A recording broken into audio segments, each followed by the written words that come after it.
দিনে সম্মানিত ইমাম, খতিব, মুয়াজ্জিন এবং অন্য ধর্মের ধর্মীয় গুরুদের নিয়ে আয়োজিত আজকের এই অনুষ্ঠানের সম্মানিত সভাপতি, অনুষ্ঠানে উপস্থিত বিশিষ্ট আলেম মাশায়েখগণ, উপস্থিত অন্যান্য ধর্মের ধর্মীয় নেতৃবৃন্দ এবং ধর্মীয় গুরুবৃন্দ, মন্ত্রিপরিষদের সদস্যবৃন্দ, উপস্থিত বিভিন্ন পর্যায়ের সরকারি কর্মকর্তা বৃন্দ এবং উপস্থিত সকল সম্মানিত উপস্থিতিবৃন্দ, আসসালামু আলাইকুম। আজকের এই ব্যতিক্রম ধর্মী এই অনুষ্ঠানে আপনারা এমন কিছু মানুষ আজকে এখানে একত্রিত হয়েছেন, কোনো বাধ্যবাধকতা ছাড়াই, মানুষ যাদেরকে সম্মান করে, জীবনের অনেক কঠিন মুহূর্তে যাদের কাছে দুটো ভালো উপদেশ বা সঠিক পরামর্শ মানুষ আশা করে এবং পেয়েও থাকে। আজকের এই অনুষ্ঠানে রয়েছেন ইসলাম ধর্মের ধর্মীয় ব্যক্তিত্ব, ইমাম, খতিব, মুয়াজ্জিম সাহেবগণ। উপস্থিত রয়েছেন একই সঙ্গে হিন্দু, বৌদ্ধ, খ্রিস্টান ধর্মের বিভিন্ন নেতৃত্ব, পুরোহিত, সেবায়েত, বিহার অধ্যক্ষ এবং উপাধ্যক্ষ। যে উদ্দেশ্যে আজ আমরা এখানে একত্রিত হয়েছি, ইতিমধ্যেই আপনারা সেটি দেখেছেন, সেটি জেনেছেন, সেটি আপনারা শুনেছেন। সমাজের বিভিন্ন শ্রেণী পেশার মানুষ যারা অর্থনৈতিকভাবে হয়তো বা অনেক ক্ষেত্রে পিছিয়ে রয়েছেন, তাদের জন্য একটি সম্মানী বা আর্থিক সহায়তা কিংবা কর্মসংস্থান সৃষ্টির মাধ্যমে আর্থিক বৈষম্য দূর করে আমরা সবাই মিলে একটু শান্তিতে, একটু ভালোভাবে থাকব। জাতীয় নির্বাচনের আগে আমরা জনগণের কাছে সেই রকমই প্রতিশ্রুতি দিয়েছিলাম। জনগণের রায়, আল্লাহর রহমতে বিএনপি সরকার গঠনের পর ভোটের কালই নখ থেকে মোচনের আগেই আমরা আমাদের সকল প্রতিশ্রুতি ধারাবাহিকভাবে বাস্তবায়নের কাজ শুরু করেছে। আলহামদুলিল্লাহ, এর জন্য আমি আল্লাহর দরবারে লাখো শুকরিয়া আদায় করি। সম্মানিত উপস্থিতিবৃন্দ, আপনারা দেখেছেন অর্থনৈতিকভাবে পিছিয়ে পড়া নারী সমাজের জন্য আমরা ইতিমধ্যেই ফ্যামিলি কার্ড চালু করেছি।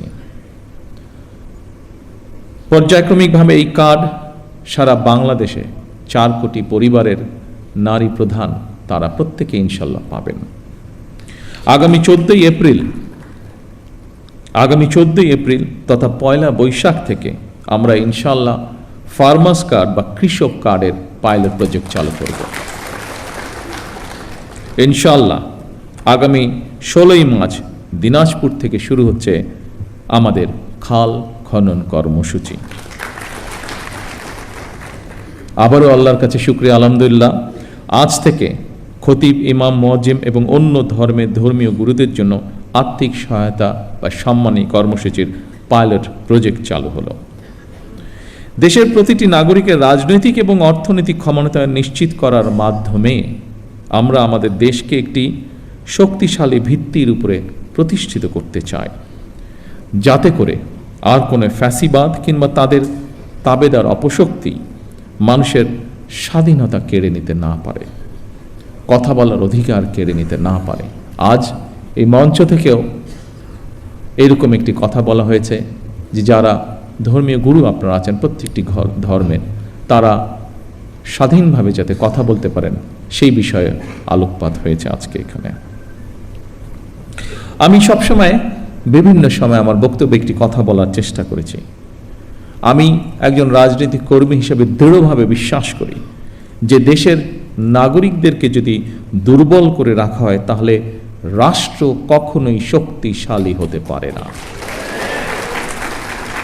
এবং সেই জন্যই আমাদের ইচ্ছা, আমাদের দর্শন, আমাদের পরিকল্পনা বাংলাদেশের নাগরিকদেরকে আমরা রাজনৈতিক এবং অর্থনৈতিকভাবে ধীরে ধীরে শক্তিশালীভাবে গড়ে তুলতে চাই, যদি আমরা রাষ্ট্রকে শক্তিশালী করতে চাই।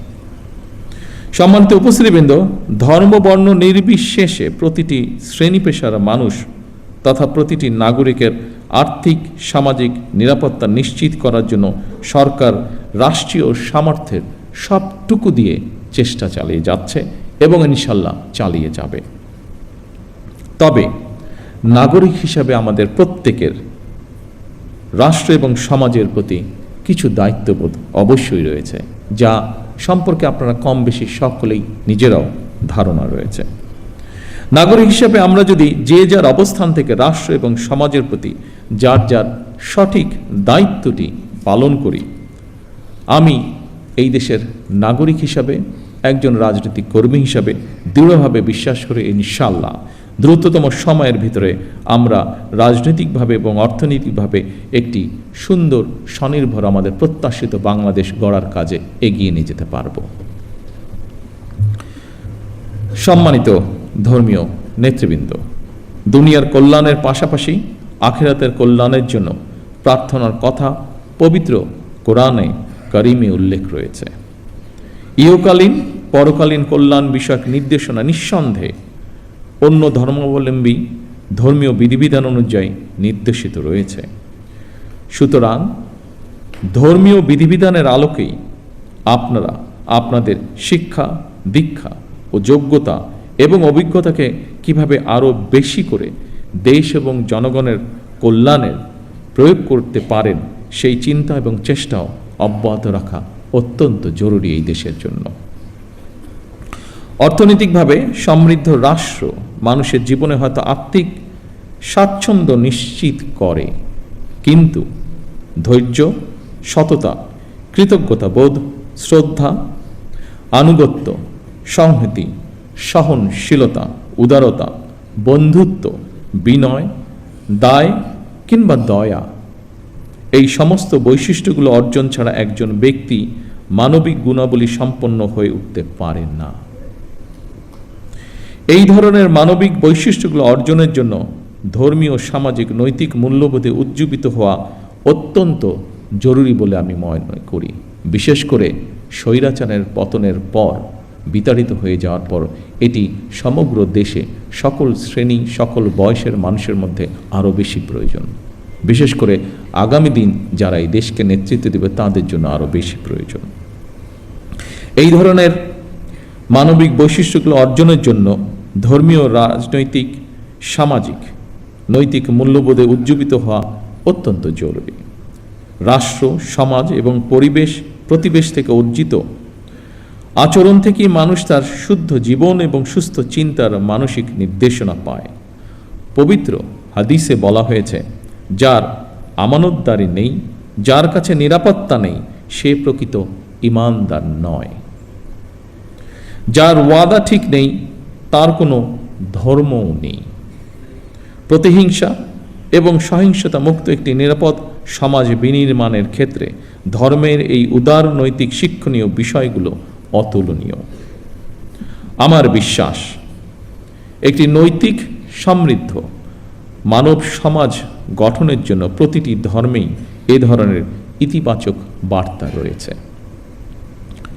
সেজন্যই সম্মানিত উপস্থিতিবৃন্দ, সকল ধর্মের সম্মানিত নেতৃবৃন্দ, গুরুবৃন্দ, একটি ধর্মীয়, সামাজিক, নৈতিক মূল্যবোধে সমৃদ্ধ মানসিকতা তৈরির ক্ষেত্রে আপনাদের মতন ধর্মীয় জ্ঞানসম্পন্ন মানুষদের ভূমিকা অত্যন্ত গুরুত্বপূর্ণ। সম্মানিত ধর্মীয় নেতৃবৃন্দ, দেশে প্রায় 3.5 লক্ষ বা তার কিছু বেশি মসজিদ রয়েছে। এর বাইরে অন্যান্য ধর্মীয় প্রতিষ্ঠানগুলো রয়েছে। আমরা সারা দেশে মসজিদ এবং এই ধর্মীয় প্রতিষ্ঠানগুলোর ধর্মীয়, সামাজিক এবং নৈতিক শিক্ষা কার্যক্রমের কেন্দ্রবিন্দুতে পরিণত করতে চাই। স্বাধীনতার ঘোষক শহীদ রাষ্ট্রপতি জিয়াউর রহমান সরকারের সময় দেশে প্রথমবারের মতন ইমাম প্রশিক্ষণ একাডেমি চালু হয়েছিল 1993 সালে, যা এখানে আমাদের আজকের একজন আলোচক উল্লেখ করে গিয়েছেন। 1993 সালে বেগম খালেদা জিয়া সরকারের সময় মসজিদ ভিত্তিক শিশু এবং গণশিক্ষা কার্যক্রম চালু হয়েছিল। বর্তমান সরকারও ইমাম মুয়াজ্জিম সাহেবদের জন্য একটি সহ অন্যান্য ধর্মগুরুদের জন্য একটি নির্দিষ্ট হারে সম্মানী ভাতা প্রদানের পাশাপাশি আপনাদেরকে আরও যোগ্যতরভাবে নেতৃত্ব দেওয়ার জন্য আরও কীভাবে রাষ্ট্রীয় উন্নয়নে আপনাদের প্রতিভাকে ব্যবহার করা যায় সেই পরিকল্পনাও গ্রহণ করার কাজে হাত দিয়েছে।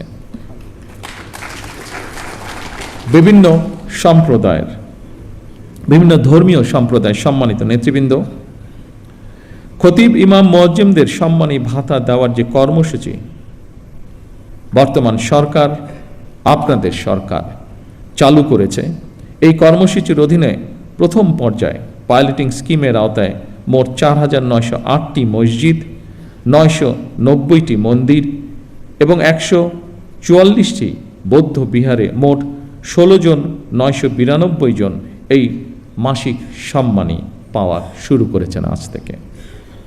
পর্যায়ক্রমিকভাবে ইনশাল্লাহ সবাইকে এই কর্মসূচির আওতায় অন্তর্ভুক্ত করা হবে।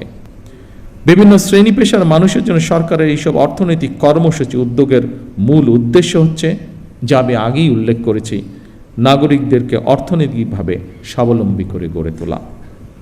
তবে আপনাদের কাছে একটি বিনীত আহ্বান, আপনারা কেউ মসজিদে কিংবা যার যার ধর্মীয় উপাসনালয় দায়িত্ব পালনের পাশাপাশি নিজেদেরকে বিভিন্ন অর্থনৈতিক সামাজিক কর্মকাণ্ডে সম্পৃক্ত করতে চাইলে আপনাদের সেই উদ্যোগ বাস্তবায়নে সরকারের সর্বোচ্চ চেষ্টা থাকবে সহযোগিতা করা।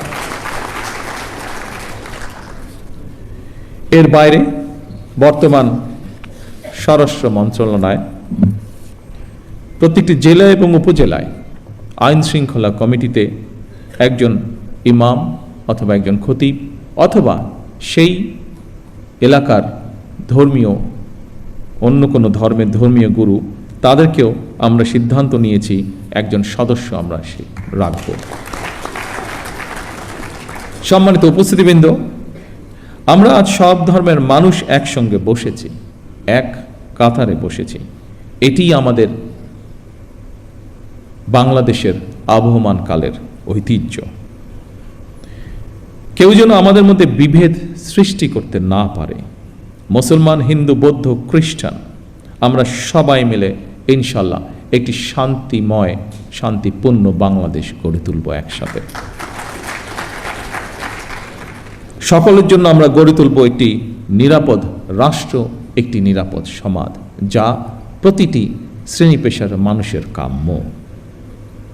আমার বক্তব্য শেষ করার পূর্বে আমি আজকের এই দিনটিকে, আজকের আমাদের দলীয় ইশতেহারের এই কার্যক্রমটিকে সফল করার জন্য বিভিন্ন মন্ত্রণালয় সহ, বিভিন্ন মন্ত্রণালয়ের কর্মকর্তা সহ বিভিন্ন ডিপার্টমেন্টের যে সকল ব্যক্তি অক্লান্ত পরিশ্রম করেছেন, যাদের সহযোগিতায় বর্তমান সরকারের নির্বাচনে এই ম্যানিফেস্টোটি আলোর মুখ দেখতে পেয়েছে, কাজ শুরু করছে, তাদের সকলকে আমি জানাই আন্তরিক শুভেচ্ছা, তাদের সকলকে আমি জানাই আন্তরিক ধন্যবাদ।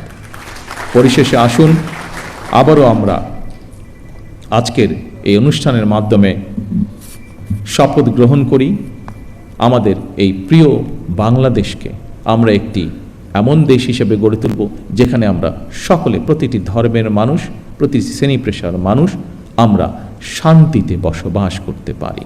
সকলকে একসাথে নিয়ে আমরা যাতে দেশকে গড়ে তুলতে পারি, এই হোক আমাদের শপথ, এই হোক আমাদের প্রত্যাশা। সকলে ইনশাল্লাহ ভালো থাকবেন, সকলে ইনশাল্লাহ সুস্থ থাকবেন।